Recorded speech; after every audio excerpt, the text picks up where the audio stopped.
तो सवाल सिंपल है, वो हमसे बोल रहे हैं plot the variation of intensity versus phi for Young's double slit experiment, right. Plot the variation of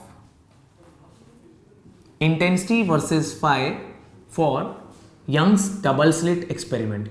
Young's double slit experiment के लिए बेटा इंटेंसिटी वर्सेस फाई का ग्राफ बनाना है, तो देख लेते हैं।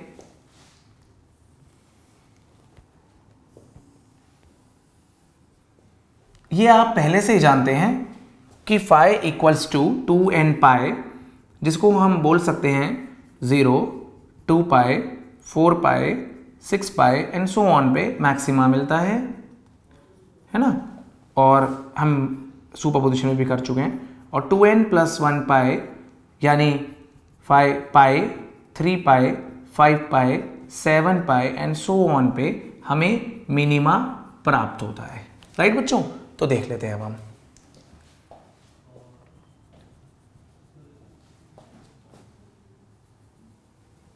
ओके, तो देखो बेटा क्या है, 0 डिग्री पे मैक्सिमा,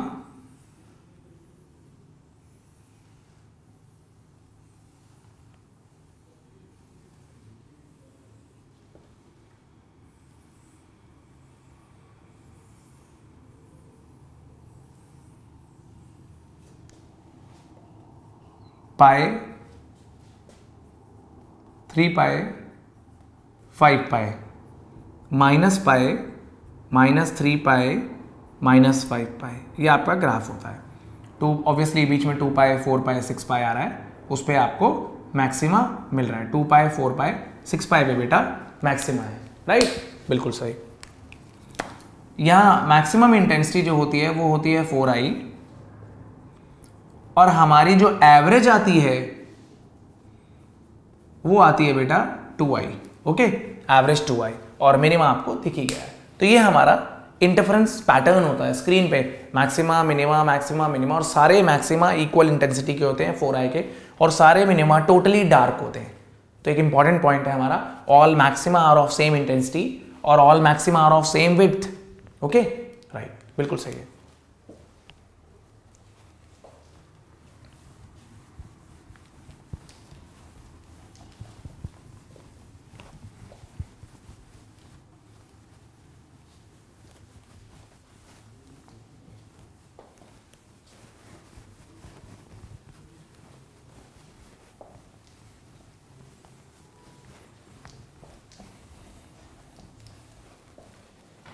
अगला सवाल देखेंगे बेटा, एक थ्योरेटिकल सा सवाल है हमारा। थ्योरेटिकल सवाल ये है कि, या आप कॉन्सेप्ट के तौर पे भी लिख सकते हैं,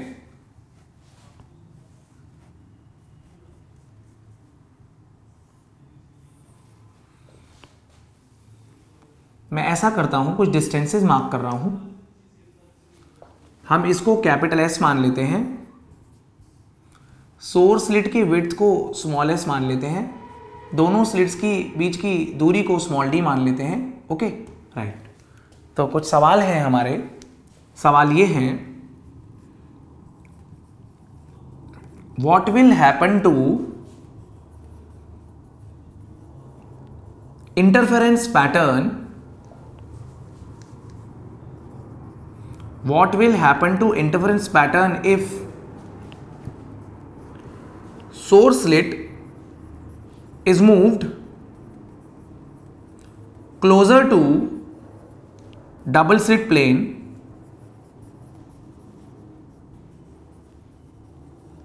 right,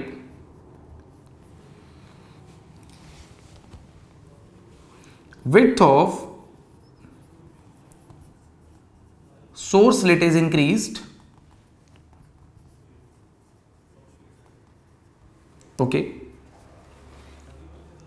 अगर हम सोर्स स्लिट को डबल स्लिट प्लेन के पास ले जाएं या सोर्स स्लिट की विड्थ को बढ़ाएं तो इंटरफेरेंस पैटर्न पे क्या फर्क पड़ रहा है, तो देखो आंसर ये है बेटा यहां पर कि it has been experimentally observed,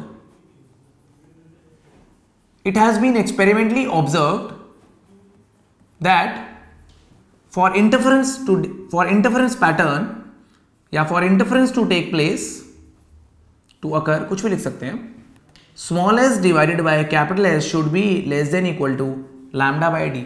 जब तक ऐसा है, स्मॉल एस है सोर्स स्लिट की विड्थ, कैपिटल एस ये, और जब तक ये कंडीशन ट्रू है तब तक इंटरफेरेंस पैटर्न हमें दिखता रहेगा, राइट। अगर हमने ये कंडीशन वायलेट कर दी तो interference pattern will become disappear, it will disappear from the screen, okay. Maxima minima दिखना बंद हो जाएगा, स्क्रीन पे एक यूनिफॉर्म लाइट दिखने लगेगी, ओके। तो ये बोल रहे हैं हमसे source slit is moved closer to double slit plane, तो हमने क्या किया है, इसको आगे ले गए, तो इसका मतलब हमने कैपिटल एस को कम किया है। तो पहले पार्ट में कैपिटल एस इज डिक्रीज्ड, तो ये वैल्यू इंक्रीज होगी, तो इसका मतलब small S by capital S value increase होगी। तो हम तो ये वैल्यू छोटी चाहते हैं क्योंकि ये कंडीशन ट्रू होनी चाहिए, जब तक ये कंडीशन ट्रू रहेगी तब तक इंटरफेरेंस पैटर्न होगा, दिखेगा इंटरफेरेंस पैटर्न हमें स्क्रीन पर। देन तो हम बोलेंगे अगर हम इस कंडीशन इस वैल्यू को डिक्रीज ना करके इंक्रीज करते हैं, उल्टा कर रहे हैं, तो then interference pattern will become less sharp, interference pattern will become less sharp, and if small s by capital S is not less than lambda by d, तो it will disappear, ठीक है। तो हम लिखेंगे it will disappear, it will disappear। अगर small S by capital S not less than lambda by D हो जाता है तो इंटरफेरेंस पैटर्न डिसअपियर हो जाएगा। लेस शार्प का मतलब है कि भाई साहब ऐसा हो सकता है कि मिनिमा ब्राइट होने लगे और मैक्सिमा डार्क होने लगे, तो उससे क्या होगा, आपको कंट्रास्ट अच्छा नहीं मिलेगा। बात समझ आई? कंट्रास्ट अच्छा नहीं होगा, मींस मैक्सिमा और मिनिमा में उतने अच्छे से डिफरेंशिएट होना बंद हो जाएगा, ओके, राइट। आप नोट करिए इसे।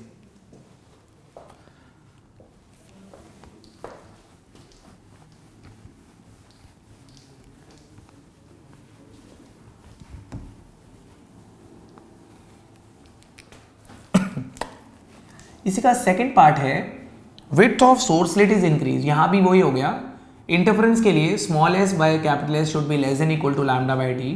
If small S is increased तो फिर से यही प्रॉब्लम हुई है, इंटरफेरेंस पैटर्न लेस शार्प हो जाएगा, interference pattern will become less sharp, क्योंकि ये वैल्यू हम चाहते हैं छोटी हो, हम तो इसे बढ़ाए जा रहे हैं क्वेश्चन के अंदर, ठीक है ना।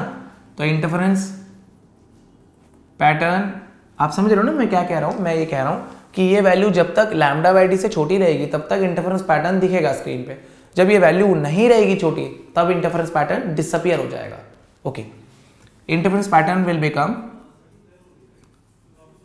Less sharp and when small S by capital S is not less than lambda by D, then interference pattern disappears, then interference pattern disappears, ठीक है, इंटरफेरेंस पैटर्न डिसअपियर हो जाएगा, राइट, ओके।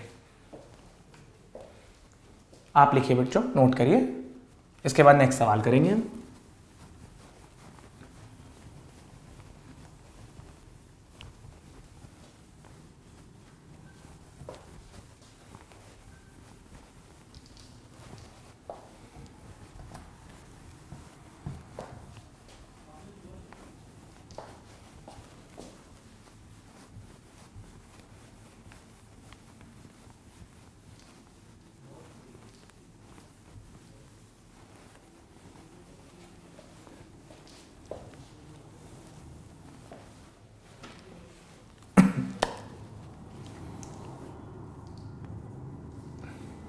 अगला सवाल देखते हैं बच्चों। अब हम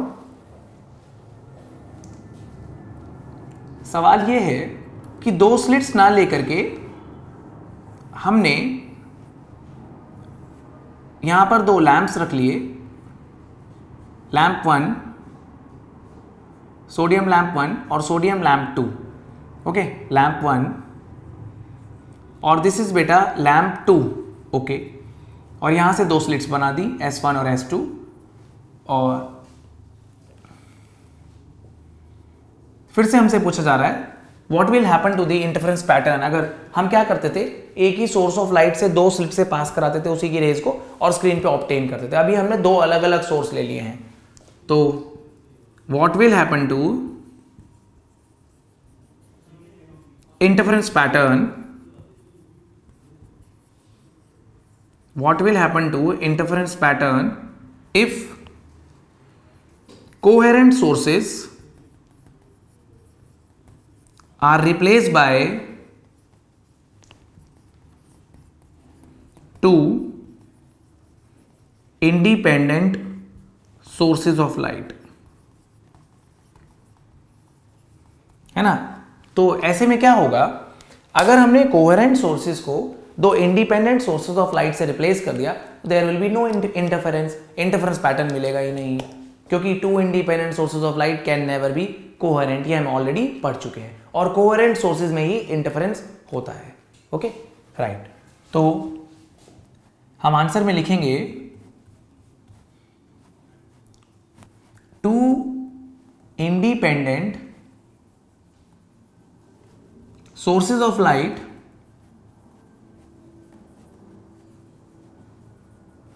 cannot be coherent, so no interference pattern will be observed.